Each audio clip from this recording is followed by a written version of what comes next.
नमस्कार dear students, आज के वीडियो लेक्चर में हम अप्लाइड केमिस्ट्री की यूनिट सेकंड पीरियोडिसिटी और पीरियोडिक टेबल के बारे में पढ़ेंगे। तो आज के इस लेक्चर में हम पीरियोडिक टेबल को डिस्कस करेंगे कि पीरियोडिक टेबल का डेवलपमेंट कैसे हुआ और long form of periodic table क्या है और पीरियोडिक लॉ क्या है। इसको हम आज के वीडियो लेक्चर में डिस्कस करेंगे।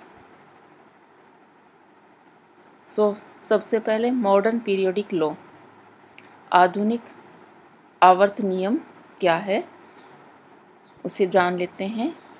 और ये आधुनिक आवर्त नियम है, मॉडर्न पीरियोडिक लॉ है, ये मोज़ले ने दिया था। Moseley proved that the square root of frequency of the rays which are obtained from a metal on swearing high velocity electrons is proportional to the nuclear charge of atom. तो मतलब मोज़ले ने nuclear charge जो होता है उसकी importance बताई किसी भी एटम के अंदर। और एटम का न्यूक्लियर चार्ज क्या होता है? न्यूक्लियस के अंदर दो ही चीज़ें होती हैं हमारे पास, प्रोटॉन और न्यूट्रॉन। और जो न्यूक्लियस में जो चार्ज है, न्यूट्रॉन तो उदासीन होता है, तो चार्ज न्यूक्लियस का प्रोटॉन की वजह से है। तो न्यूक्लियर चार्ज किसकी वजह से है? प्रोटॉन की वजह से। और प्रोटॉन, नंबर ऑफ प्रोटॉन किस पे डिपेंड करते हैं? एटॉमिक नंबर पर। तो the nuclear charge on an atom is equal to the atomic number, कि न्यूक्लियर चार्ज एटॉमिक नंबर के बराबर होता है। So according to modern periodic law the properties of elements are periodic function of their atomic numbers. मतलब जो modern periodic law है उसके अनुसार जो एलिमेंट्स की प्रॉपर्टीज़ हैं वो एटॉमिक नंबर, परमाणु क्रमांक के आवर्ती फलन होते हैं। And the cause of periodicity, कि इस आवर्तिता की वजह क्या है? It is due to the repetition of similar outer shell electronic configuration at a certain regular interval, कि एक निश्चित अंतराल के बाद जो इलेक्ट्रॉनिक कॉन्फ़िगरेशन है आउटर सेल का वो रिपीट होता है और इसी वजह से गुणों में आवर्तिता आती है। और यही आवर्तिता की वजह पीरियोडिसिटी की वजह है, क्योंकि एक सर्टेन इंटरवल के बाद जो आउटर मोस्ट सेल का कॉन्फ़िगरेशन S1 आएगा या फिर S2 आएगा या P1 आएगा, P2 आएगा। तो जिन जिन एलिमेंट्स के ये सेम आउटर सेल कॉन्फ़िगरेशन आते जाएंगे उनके गुण भी या प्रॉपर्टीज़ भी सेम होती जाएंगी। इस वजह से ये गुणों में आवर्तिता शो होती है। ये है periodic table of the elements. Modern जो पीरियोडिक टेबल है, आधुनिक आवर्त सारणी है, वो इस प्रकार से है। तो सबसे पहले हम इस आधुनिक आवर्त सारणी के प्रारूप को जान लेते हैं कि इसके अंदर क्या क्या विशेषताएं हैं। तो आधुनिक आवर्त सारणी में दो चीज़ें, एक ग्रुप है, वर्ग या क्लास बोलो, जो खड़ी रेखाएं हैं, वर्टिकल रोज हैं, वो ग्रुप्स कहलाती हैं। ठीक है। और ये आवर्त सारणी में टोटल 18 ग्रुप्स हैं, 1 2 3 4 5 6 7 8 9 10 11 12 13 14 15 16 17 18, इस तरीके से ये 18 ग्रुप है। 18 खड़ी लाइनें हैं इस पीरियोडिक टेबल के अंदर, वर्टिकल लाइन्स हैं, तो ये 18 ग्रुप है। और जो लेटी हुई लाइन है, मतलब जो हॉरिजॉन्टल रोज हैं, इनको हम पीरियड्स कहते हैं, आवर्त कहते हैं। और आवर्त भी हमारे पास 7 हैं। आधुनिक जो आवर्त सारणी है उसमें 7 हमारे पास आवर्त है। ठीक है। अब ग्रुप में हम देख लेते हैं। जो ग्रुप फर्स्ट और सेकंड है, इसमें क्षारीय और क्षारीय मृदा धातुएं आती हैं। ग्रुप फर्स्ट जो है इसमें hydrogen, lithium, sodium, potassium, rubidium, caesium, francium, ये एलिमेंट्स है। इसमें हाइड्रोजन एक मेटल नहीं है, एल्कली मेटल नहीं है, और बाकी ये सारी क्षारीय धातुएं हैं। और जो ग्रुप 2 है उसके अंदर, जो सेकंड ग्रुप है, दूसरा समूह है, उसके अंदर beryllium, magnesium, calcium, strontium, barium और रेडियम ये आते हैं। और इनको कहते हैं हम एल्कलाइन अर्थ मेटल, क्षारीय मृदा धातु। हिंदी में इन्हें बोलेंगे हम क्षारीय मृदा धातु। ऐसे ही ग्रुप 3 से ग्रुप 12 तक, मतलब 3 से 12 तक के जो एलिमेंट्स हैं वो कहलाते हैं ट्रांजिशन एलिमेंट, मतलब संक्रमण धातुएं। ट्रांजिशन एलिमेंट्स संक्रमण धातुएं। और ग्रुप 13 से और ग्रुप 18 तक के जो हैं ये नॉन मेटल्स हैं। इनमें 17 ग्रुप 18 है, इसमें सारी नोबल गैसें हैं। ये है helium, neon, argon, krypton, xenon, radon और ऑग्नीशियम। ये सारे क्या हैं? नोबल गैसें हैं, राइट। और जो 17वां ग्रुप है उसमें हेलोजन एलिमेंट्स हैं। ये chlorine, fluorine, chlorine, bromine, iodine, ये सब क्या है? हेलोजन से, राइट। ऑक्सीजन 16वें ग्रुप में आता है, नाइट्रोजन 15वें ग्रुप में आता है और कार्बन 6ठे ग्रुप में आता है। तो पीरियोडिक टेबल में और जो ये ब्राउन कलर से दिखाए गए हैं ये सेमी मेटल्स है, मतलब इनके कुछ गुण तो मेटल जैसे होते हैं और कुछ गुण नॉन मेटल्स जैसे होते हैं। जैसे बोरोन है, सिलिकॉन है, जर्मेनियम है, आर्सेनिक है, एंटीमनी है, टेलुरियम है, पोलोनियम है, ये सब क्या है? सेमी मेटल्स, मतलब अर्ध धातुएं हैं ये। इनमें कुछ गुण धातुएं जैसे और कुछ अधातुएं जैसे। और जो ग्रीन कलर में शो किए गए हैं 14 से 18, ये अधातु की श्रेणी में आते हैं, नॉन मेटल की श्रेणी में आते हैं, राइट। अब इस पीरियोडिक टेबल में नीचे दो अलग से रो दी गई हैं, लैंथेनाइड और एक्टेनाइड्स की, जिनमें 14 एलिमेंट है। ये टोटल 28 एलिमेंट है जो पीरियोडिक टेबल के नीचे लिखे हुए हैं, लैंथेनाइड और एक्टेनाइड। लैंथेनाइड लैंथेनम से स्टार्ट होके लोटेशियम पे ख़त्म होता है और एक्टिनाइड्स एक्टिनियम से स्टार्ट होके लॉरेंशियम पे ख़त्म होते हैं। तो 14 लैंथेनाइड हैं, 14 एक्टिनाइड है। इनको बोलते हैं इनर ट्रांजिशन एलिमेंट, मतलब अंतर संक्रमण धातुएं, क्योंकि इनके इलेक्ट्रॉनिक विन्यास में इलेक्ट्रॉन F ब्लॉक में जाते हैं, अंदर के है ना सेल में इलेक्ट्रॉन बाद में जाते हैं, राइट। और वैसे ये लैंथेनाइड है, ये 6ठे आवर्त में आ जाते हैं, 6ठे आवर्त के तीसरे ग्रुप में। और एक्टिनाइड है वो 7वें आवर्त के तीसरे ग्रुप में आते हैं, राइट, जिनको हमने पिंक कलर से शो किया है। इसी तरीके से पीरियोडिक टेबल में 7 आवर्त है। जो पहला आवर्त है उसमें 2 तत्व हैं, जो लेटी हुई लाइनें हैं उनको हम आवर्त बोलते हैं, पीरियड्स बोलते हैं, जो हॉरिजेंटल लाइन है, ठीक है। तो पहले आवर्त में 2 तत्व हैं, हाइड्रोजन और हीलियम। दूसरे आवर्त में 8 तत्व हैं, lithium, beryllium, boron, carbon, nitrogen, oxygen, fluorine, neon. तीसरे आवर्त में भी 8 तत्व हैं, sodium, magnesium, aluminium, silicon, phosphorus, sulphur, chlorine, argon. चौथे आवर्त में 18 तत्व हैं, क्योंकि चौथे आवर्त के बाद या चौथे सेल में इलेक्ट्रॉन डी ब्लॉक में जाने लग जाते हैं चौथे आवर्त में। तो डी ब्लॉक में डी ऑर्बिटल में 10 जाते हैं, 10 इलेक्ट्रॉन जाते हैं टोटल। तो इसी हिसाब से 10 एलिमेंट्स बढ़ जाते हैं। तो चौथे आवर्त में 18 होते हैं। पाँचवें में भी 18 होते हैं, पाँचवें आवर्त में, जो रुबीडियम से स्टार्ट होके जीनॉन पे ख़त्म होता है। और जो 6ठा आवर्त है उसमें 18 और 14 32, 6ठे आवर्त में 32 तत्व हैं, जिसमें से 18 तो सीधे पीरियोडिक टेबल में शो हैं। और जो तीसरा ग्रुप है 6ठे आवर्त का तीसरा ग्रुप है, राइट, उसके अंदर देखो लैंथेनम से लुटेशियम, जो सारे 14 लैंथेनाइड हैं वो यहीं पे हैं, पर इनको पीरियोडिक टेबल में नीचे प्रदर्शित किया गया है। तो 14 ये हो गए और 18 ये हो गए, इस तरीके से 32 तत्व हो गए। और जो 7वां आवर्त है इसमें ये इनकम्प्लीट आवर्त है, ठीक है। इसके जो एलिमेंट्स हैं उनकी सबकी अभी खोज नहीं हुई है। और इसी 7वें आवर्त में एक्टिनाइड शामिल हैं। तो ये आवर्त सारणी का, जो आधुनिक आवर्त सारणी का है, उसका प्रारूप है।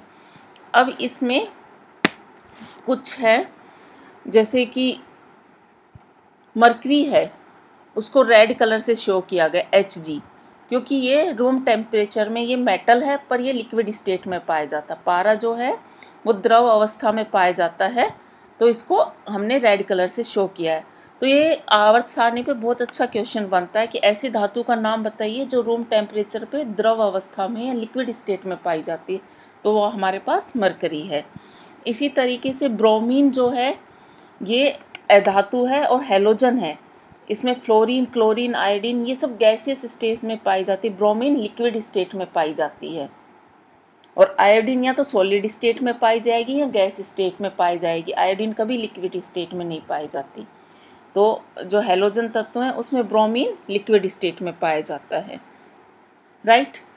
तो ये हमारे पास, और ये जो ब्राउन कलर वाले हैं ये सेमी मेटल्स है, मतलब धातु और अधातुओं के बीच की ये रेखा है ब्राउन कलर वाली, राइट। और जो ऑक्सीजन वाला ग्रुप है, 16 ग्रुप है जिसमें ऑक्सीजन, सल्फर, सेल्यूरियम आता है, इसको हम कैल्कोजन एलिमेंट कहते हैं, राइट।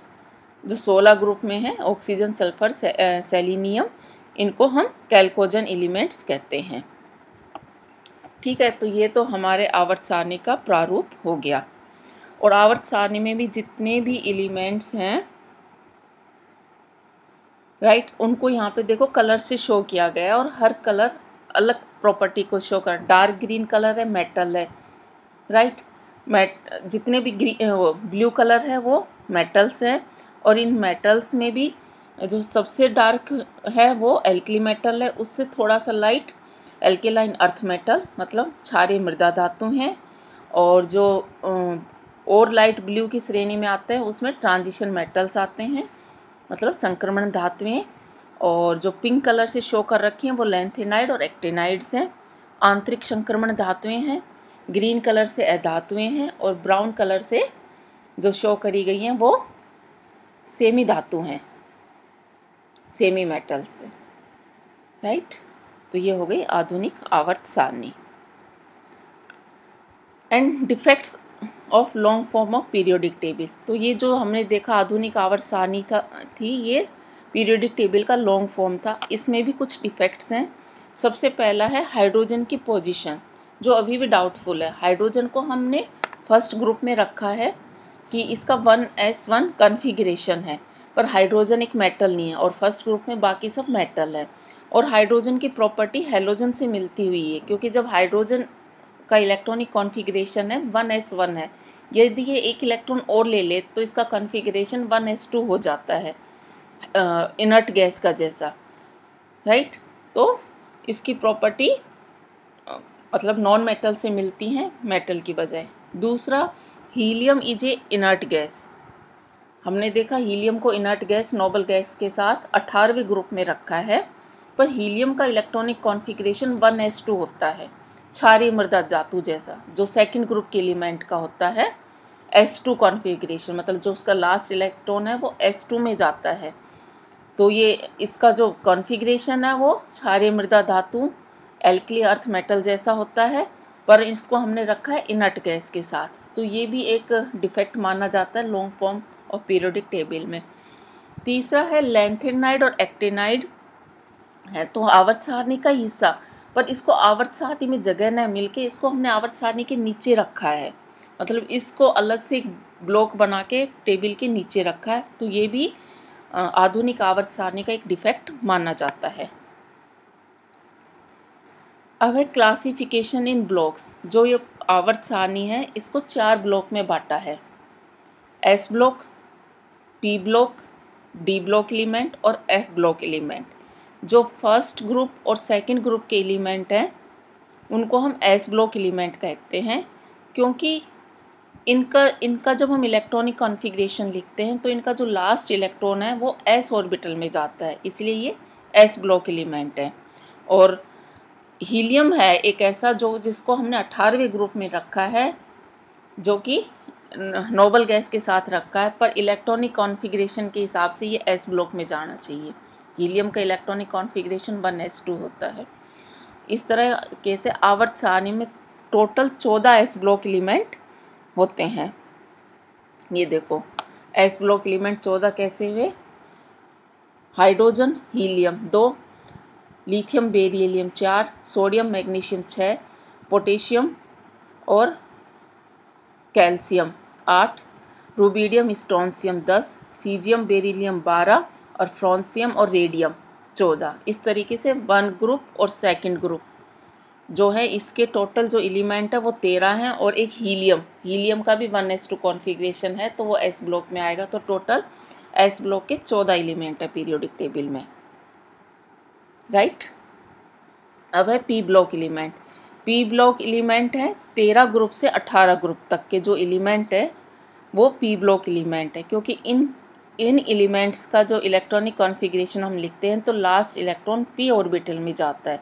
पी ऑर्बिटल में अधिकतम 6 इलेक्ट्रॉन आ सकते हैं, और तो 13 से 18 तक टोटल 6 रोज हो गई, और इनमें ना 6 पी ऑर्बिटल में जाएंगे। 13 जो ग्रुप है उसमें P1 कॉन्फ़िगरेशन होता है, राइट, और जो 14 ग्रुप है उसमें P2 कॉन्फ़िगरेशन होता है, 15 में P3 होता है, 16 ग्रुप में P4 होता है, 17 ग्रुप में P5 होता है, और 18 जो ग्रुप है उसमें P6 कॉन्फ़िगरेशन होता है। इस तरीके से 13 से 18 तक के जो एलिमेंट हैं वो पी ब्लॉक एलिमेंट कहलाते हैं, क्योंकि इनके इलेक्ट्रॉनिक कॉन्फ़िगरेशन में लास्ट इलेक्ट्रॉन है वो पी ब्लॉक में जाता है, राइट। अब है डी ब्लॉक एलिमेंट।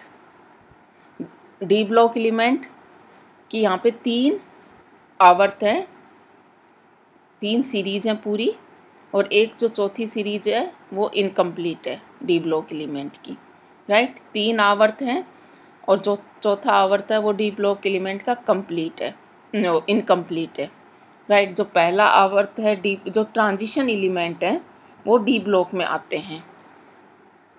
ये हम एक बार पीरियोडिक टेबल देख लेते हैं। जो चौथा आवर्त है, चौथे से और 7वें आवर्त के जो तत्व हैं वो डी ब्लॉक एलिमेंट के हैं, जिसमें चौथे से 6ठा आवर्त कंप्लीट है, और जो है ना 7वां आवर्त है उसमें जो 7वीं श्रेणी है वो डी ब्लॉक की इनकम्प्लीट है। और डी ब्लॉक की स्टार्ट होता है ग्रुप 3 से लेके ग्रुप 12 तक। मतलब पहली जो सीरीज है डी ब्लॉक या ट्रांजिशन एलिमेंट की वो स्कैंडियम 21 से स्टार्ट होके और जिंक 30 पे ख़त्म होती है। दूसरी सीरीज है वो यटरियम 39 से 39 से स्टार्ट होके कैडमियम CD 48 पे ख़त्म होती है, और तीसरी सीरीज़ लैंथेनम से स्टार्ट होके और मरकरी पारा जो होता है 80 उस पे ख़त्म होती है, और चौथी सीरीज है वो इनकम्प्लीट है। तो ये है डी ब्लॉक एलिमेंट, ठीक है। इसमें बता रखा है कि पहली सीरीज़ 21 से 30 स्कैंडियम जिंक, दूसरी सीरीज़ में 4D के एलिमेंट्स आते हैं, 4D में इलेक्ट्रॉन जाते हैं, और वो 39 से 48 एटॉमिक नंबर तक के एलिमेंट होते हैं यटरियम से कैडमियम तक। और जो थर्ड सीरीज़ है उसमें है ना 72 से 80 तक लैंथेनम से और मरकरी तक के आते हैं, उसमें 5D में इलेक्ट्रॉन जाते हैं, और जो फर्स्ट सीरीज़ है उसमें 3D में इलेक्ट्रॉन जाते हैं, और चौथी इनकम्प्लीट है। और लास्ट ब्लॉक है F block element. F block element है उसको हम इनर ट्रांजिशन एलिमेंट कहते हैं, क्योंकि इस ग्रुप के जो एलिमेंट हैं, इस ब्लॉक के जो एलिमेंट हैं उसमें इलेक्ट्रॉन एफ सब सेल में जाते हैं, और ये जो एफ सब सेल है वो एंटी पेनल्टीमेट सब सेल है, मतलब आंतरिक कोष में जाते हैं, राइट। और एफ में 14 इलेक्ट्रॉन आ सकते हैं, इसलिए एफ ब्लॉक में 2 सीरीज़ है, और एक सीरीज़ को हम लेंथेनाइड बोलते हैं, दूसरी सीरीज़ को एक्टिनाइड बोलते हैं, और दोनों में 14 एलिमेंट होते हैं। जो फर्स्ट सीरीज़ है उसको हम लेंथेनाइड बोलते हैं, क्योंकि ये लेंथेनम के बाद स्टार्ट होती है, और इसके एलिमेंट सीरियम से लुटेशियम तक होते हैं, और इसमें 4F सब सेल भरा जाता है।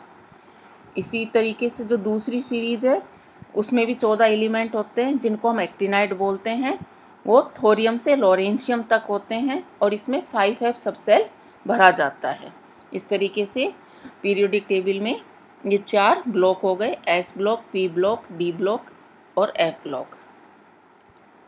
ये इन चारों ब्लॉक के एलिमेंट्स का जर्नल इलेक्ट्रॉनिक कॉन्फ़िगरेशन है, सामान्य इलेक्ट्रॉनिक विन्यास। और एग्जाम में क्वेश्चन पूछा जाता है कि एस ब्लॉक के एलिमेंट का सामान्य इलेक्ट्रॉनिक विन्यास लिखिए। तो एस ब्लॉक के एलिमेंट फर्स्ट और सेकंड ग्रुप के होते हैं, और इनका विन्यास हो गया NS1 और 2। फर्स्ट में NS1 होता है और दूसरे में NS 2 होता है। तो इसका जो हम सामान्य इलेक्ट्रॉनिक कॉन्फ़िगरेशन लिखेंगे वो NS12। इसी तरीके से डी ब्लॉक एलिमेंट का जो सामान्य इलेक्ट्रॉनिक कॉन्फ़िगरेशन है वो N-1, क्योंकि हमेशा इसमें अंदर वाला सेल लेते हैं, आउटर मोस्ट से जस्ट पहले वाले सेल के डी ब्लॉक भरे जाते हैं। तो N-1 D1 to 10 और NS0 to 2, ये इसका जनरल इलेक्ट्रॉनिक कॉन्फ़िगरेशन हो गया, सामान्य इलेक्ट्रॉनिक विन्यास, राइट। पी ब्लॉक एलिमेंट है, उसमें लास्ट के इलेक्ट्रॉन पी ऑर्बिटल में जाते हैं और इनका सामान्य इलेक्ट्रॉनिक विन्यास हो गया NS2 and P1 to 6।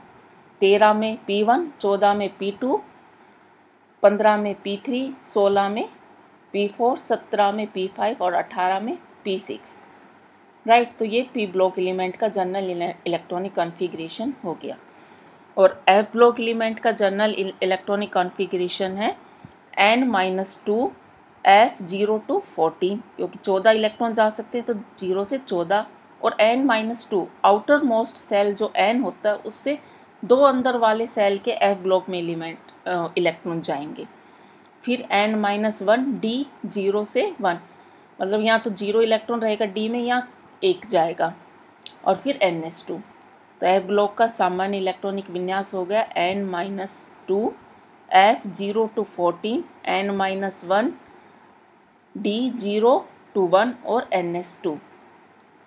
तो ये एग्जाम में पूछा जाता है कि सामान्य इलेक्ट्रॉनिक विन्यास क्या होगा, तो ये आपको याद करना, S ब्लॉक का ये है, P ब्लॉक का, D ब्लॉक का, F ब्लॉक का, राइट। तो ये पीरियोडिक टेबल का ब्लॉक में डिवीजन हो गया। तो आज के इस लेक्चर में हमने आधुनिक आवर्त सारणी के बारे में पढ़ा, long form of periodic table पढ़ी, उसके पीरियोडिक टेबल का प्रारूप देखा, और long form of periodic table में क्या डिफेक्ट्स हैं, क्या कमियां हैं वो हमने देखी, और ब्लॉक्स में डिवीजन SP-D-F ब्लॉक के बारे में पढ़ा। धन्यवाद। अगले लेक्चर में हम पीरियोडिसिटी या पीरियोडिक प्रॉपर्टीज़ है उनके बारे में अध्ययन करेंगे।